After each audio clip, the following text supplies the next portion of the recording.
Assalamualaikum warahmatullahi wabarakatuh.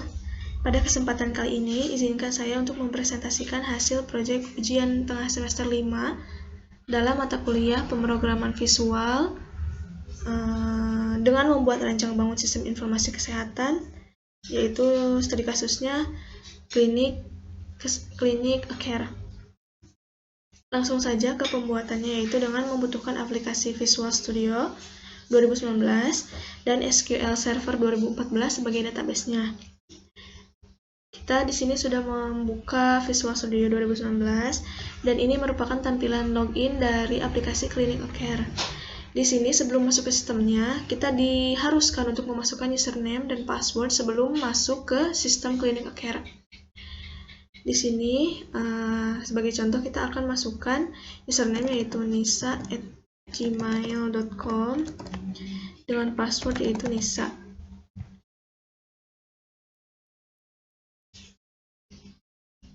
Maka sistem akan memunculkan message box yaitu try again.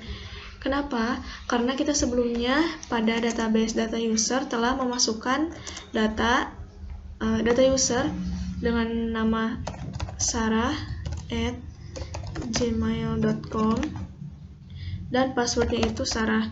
Untuk username sebelumnya belum dibuat, jadi tidak akan bisa mengakses aplikasi Clinical Care. Untuk username selanjutnya, kemudian kita klik login,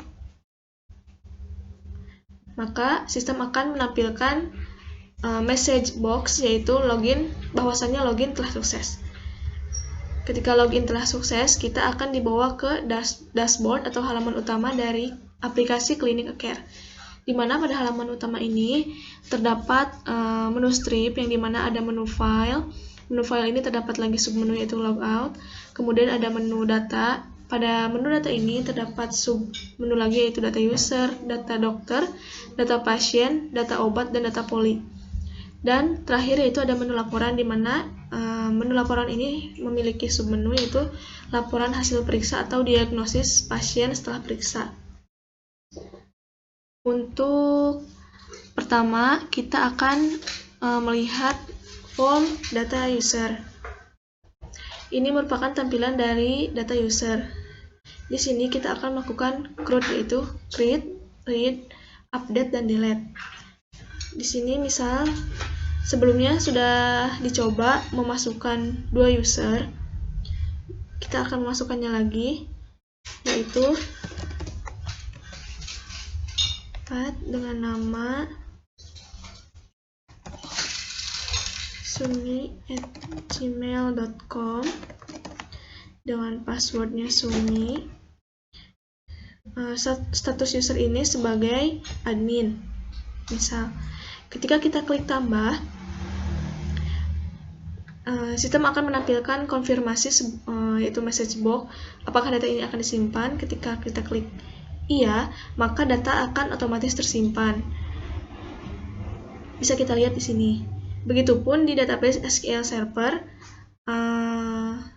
bahwa data yang baru kita tambahkan ini akan langsung tertambahkan di database SQL Server nanti. Kemudian misalnya kita ingin mengedit data di data user dengan mengubah passwordnya dengan sumi123. Ketika kita klik button edit, apakah yakin ingin mengubah data ini? Ketika klik yes, maka data berhasil diubah. Bisa kita lihat di sini, password user yang telah tadi diubah telah berubah menjadi sumi123. Sebagai contoh, kita ingin menghapus data Sumi. Klik saja di sini, maka kita langsung hapus button. Kita klik button hapus. Lalu akan muncul lagi message box konfirmasi apakah kita yakin akan menghapus data ini. Ketika klik yes, maka data akan terhapus. Maka otomatis di SQL Server-nya juga bakal terhapus. Sudah bisa kita lihat bahwa email user yang bernama sumi@gmail.com sudah dihapus. Button clear ini untuk menghapus field yang di sini. Kemudian di sini terdapat button search. Ketika kita search, misalnya dari ID user 1003, maka akan muncul ID user 1003 ini milik anissa@gmail.com dengan password user Nisa dan statusnya itu user. Kemudian untuk data dokter, tampilannya masih sama dengan halaman yang tadi. Ini juga kita menambahkan fungsi CRUD, di mana kita bisa menambah, edit, dan hapus untuk admin. Contoh, misalnya kita akan menambah ID D003 dengan nama dokter.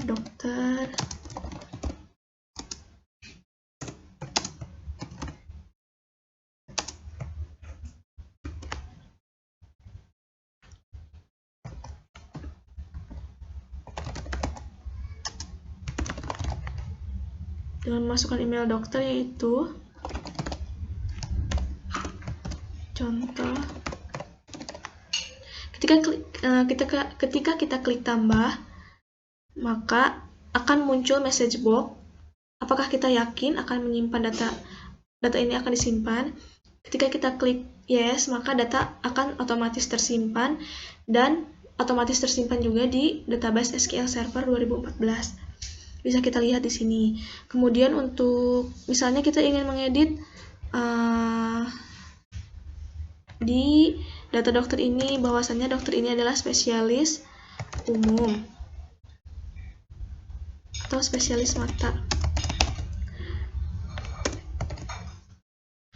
Ketika kita klik button edit, maka sudah berhasil, maka secara otomatis ID dokter D003 ini akan berubah menjadi dokter spesialis mata.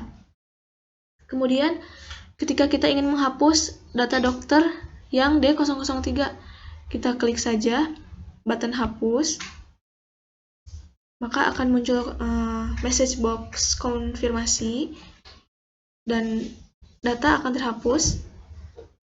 Nah, berikut ini adalah tampilan dari data yang sudah dihapus. Kita klik clear. Kemudian di sini juga terdapat data search jika kita ingin mencari yang lebih spesifik. Fungsinya masih sama seperti di halaman sebelumnya. Kemudian kita lihat lagi data pasien. Nah, data pasien ini untuk menambahkan data pasien, misalnya kita tambahkan 1003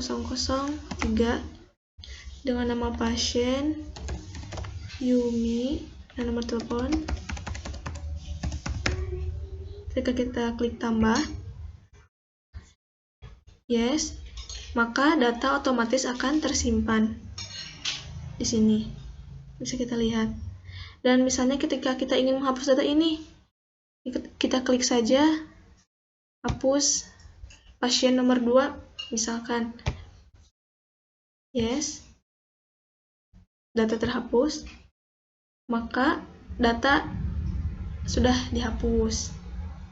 Kita klik clear, dan button search ini masih sama seperti yang sebelumnya. Misalnya kita ingin mencari nama pasien Yani misalkan.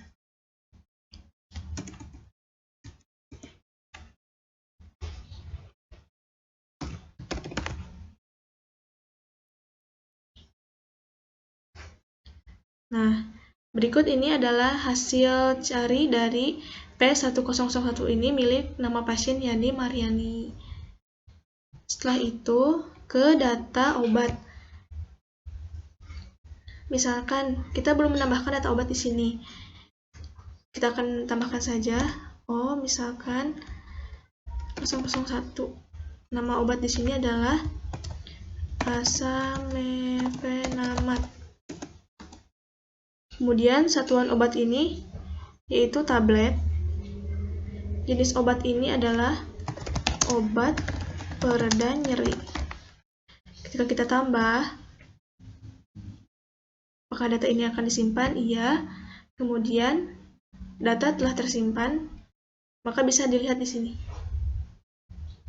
Untuk fungsi edit, hapus, dan clear masih sama seperti tampilan sebelumnya. Kemudian untuk ada satu lagi di menu data, yaitu data poly.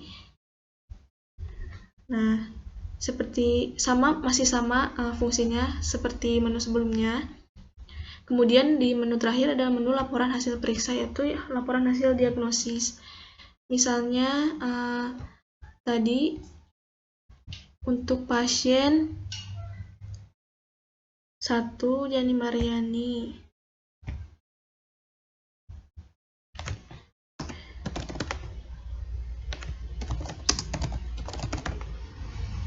nama dokternya yaitu